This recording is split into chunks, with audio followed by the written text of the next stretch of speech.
اگر اپنے گریبان میں ہر رات کے منہ ڈال کے یہ دیکھے، اپنے پچھلے گناہوں کو دیکھے کہ بچپن سے لے کر اس وقت تک میں نے کتنے گناہ کیے ہیں، تو اس کو دنیا پوری میں اپنے سے زیادہ بڑا گناہگار نظر نہیں آئے گا۔ لیکن یہ رسول اللہ صلی اللہ علیہ وسلم کا کرم ہے، یہ ان کی رحمت ہے کہ ہمارے اوپر اللہ تعالیٰ کی ذات نے پردے ڈالے ہوئے ہیں۔ ارے وہ جن کی وجہ سے دنیا میں ہمارے گناہوں پہ پردے پڑے ہوئے ہیں، بشر نبی اللہ تعالیٰ کی ذات ہمارے اوپر پردے ڈالے گا، اور ہم نے ان کی رحمت کے صدقے سے، اپنے حبیب کی رحمت کے صدقے سے ہمیں جنت الفردوس میں جگہ نصیب فرمائے۔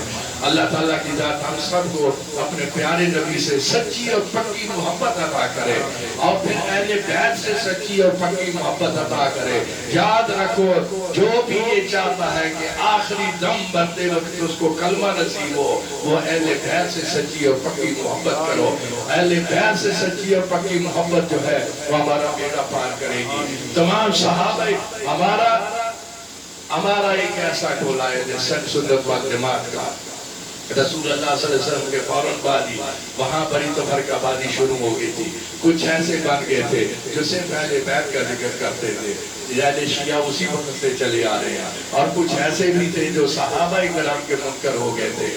ہم اللہ تعالیٰ کی ذات نے ہمیں وہ چیز عطا فرمائی ہے کہ ہم صحابہ کرام کے بھی ماننے والے ہیں، اہل بیت کے بھی ماننے والے ہیں، اولیاء کرام کے بھی ماننے والے ہیں۔ یہ اللہ کا کرم ہے ہمارے اوپر، اللہ کا فضل ہے کہ جب تک ہم اہل بیت کی کشتی میں بیٹھ کے صحابہ کرام کے تاروں کو دیکھ کے ہم سمندر میں چھلانگ نہیں لگائیں گے، سمندر میں نہیں جائیں گے، اس وقت تک ہمیں منزل نہیں ملے گی۔